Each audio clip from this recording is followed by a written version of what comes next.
Paris in the 18th century, a city on the brink of revolution. It changed due to the great wars of the period and, above all, the French Revolution. It's a capital where the court lives far away, in Versailles, but where ideas, money, and political pulse concentrate here, on these streets, in a place built to celebrate a king that ended up becoming the stage for his execution. Today we explore that entire century, how the city lived, what it built, what it thought, and why Paris ultimately became the epicenter of a historic rupture. This is Paris in the 18th century. At the start of the century, Paris was already huge by European standards. Estimates place it around 500,000 inhabitants at the beginning of the century and rising to 650,000 on the eve of 1789. That puts it among the continent's great metropolises, and above all, makes it fragile. Feeding, heating, employing, and maintaining order in such a city is a constant challenge. In 1715, Louis Seize dies. France comes from decades of wars, and very recently, from the enormous effort of the War of the Spanish Succession. The state is indebted, and Paris feels it. Meanwhile, everyday Paris continues to function like a huge machine. The city thrives on trades: wood, leather, metal, printing, fashion. The Seine's docks fill with commerce, supplies arrive. And the contrast is real. Palaces and private mansions on one hand, inner courtyards, crowded dwellings, and narrow streets on the other. As the decades pass, Paris begins to change its appearance. Power wants a city that impresses, that looks modern, orderly, worthy of France. In 1748, an equestrian statue of Louis XV is commissioned, and this drives an urban project that will eventually become one of the most famous places on the planet. Construction of the square begins in 1757 and is completed in 1772. At that time, it was the Place Louis XV, what we call Place de la Concorde today. But while squares were being erected, something more difficult to contain intellectually was also rising. In 1751, the first volume of the Encyclopedia appears. Its goal was to gather and order the knowledge of the time, based on reason and science, without taking religion as the primary authority.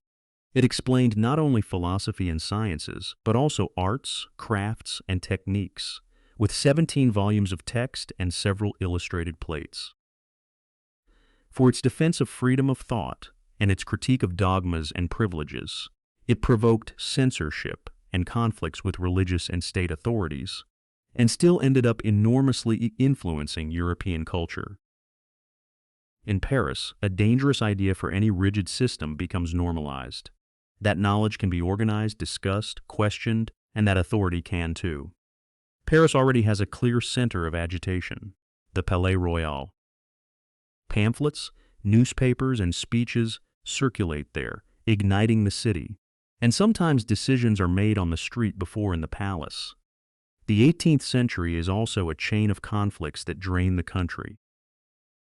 France enters wars that are felt in Paris: the War of the Austrian Succession in 1740, and above all, the 7 Years' War in 1756. This last one was fought on multiple continents and ended with colonial losses and a serious blow to finances.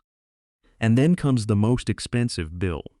France enters the war in support of the United States' independence in 1778 against the Kingdom of Great Britain, and the expense finally strains the system. And almost as if the city wanted to mark that it was entering a new era, in 1757, the foundations of a building that encapsulates the century's ambition are laid. Construction of the Pantheon begins, which finishes in 1790. It was born as the Church of Saint Geneviève, and the Revolution reinterprets it. Until here, Paris seems to be advancing. Bigger, more monumental, more intellectual. But the 18th century also has a harsh side. The city lives close to the limit, and the clearest sign appears when bread becomes open conflict. In April and May of 1775, riots known as the Flour War erupt. Protests and riots linked to the increase in the price of grain and consequently bread. At the end of Louis XV's reign and the beginning of Louis XVI's, Paris becomes accustomed to living with a strange mix. On one hand, progress, culture, debate. On the other, economic anxiety and distrust. Between 1784 and 1791, the wall of the Fermier Généraux is built, a wall not to defend Paris from armies, but to collect taxes on goods entering. That is, the state tightens its grip just when the city is already at its limit. Still, the system tries to hold on until it runs out of options. By the late 1780s, fiscal reforms fail and the debt can no longer be masked. King Louis X ends up doing what hadn't been done for generations. He calls a great national assembly to ask for more taxes because the state can no longer pay its debts. That assembly brings together the church, the nobility, and representatives of the common people. But the representatives of the common people, the majority, say, if we sustain the country, we decide, and they declare themselves the National Assembly. Basically, we're going to change the rules. They take the tennis court oath. They won't stop until they put down in writing a new way of governing, and then comes July 14, 1789. Paris enters world history with the storming of the Bastille. What it was and what it represented matters. A fortress prison associated with royal power. At that moment, there were few prisoners inside, but the Bastille functions as an emblem. The city sends a warning to the monarchy.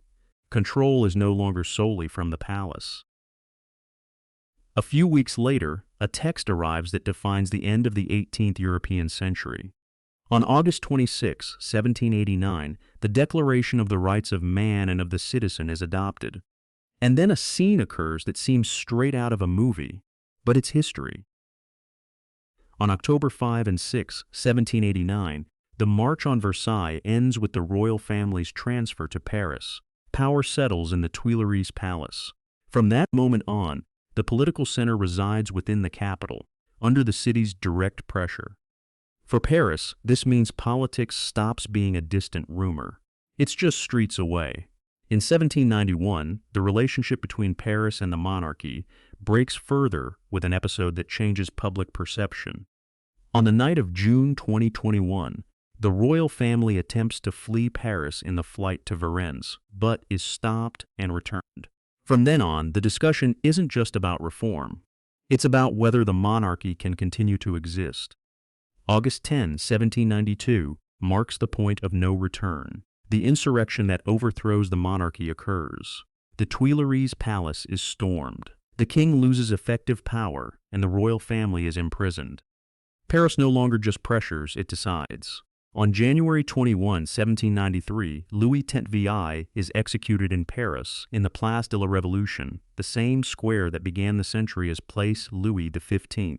Throughout 1793 and 1794, Paris experiences the period associated with the revolutionary government and radicalization until another decisive turn occurs. On July 27, 1794, the coup of 9 Thermidor takes place. Robespierre falls, and the so-called Thermidorian reaction begins, marking the end of terror as dominant policy. It's a huge cultural shift. Art stops being solely for the court and aristocracy and begins to be presented as national heritage. In October 1795, the Directory was established in Paris, attempting to stabilize the country with a new system. However, in 1799, the coup of 1819 Brumaire overthrew the Directory system and created the Consulate, solidifying Napoleon's rise. Paris exits the 18th century having broken an entire world and entered a new one. I'm Max. Thanks for traveling to the past with me. To understand what we have before us today, and now tell me in the comments, what city, place, or historical moment would you like to see reconstructed? See you in the next era.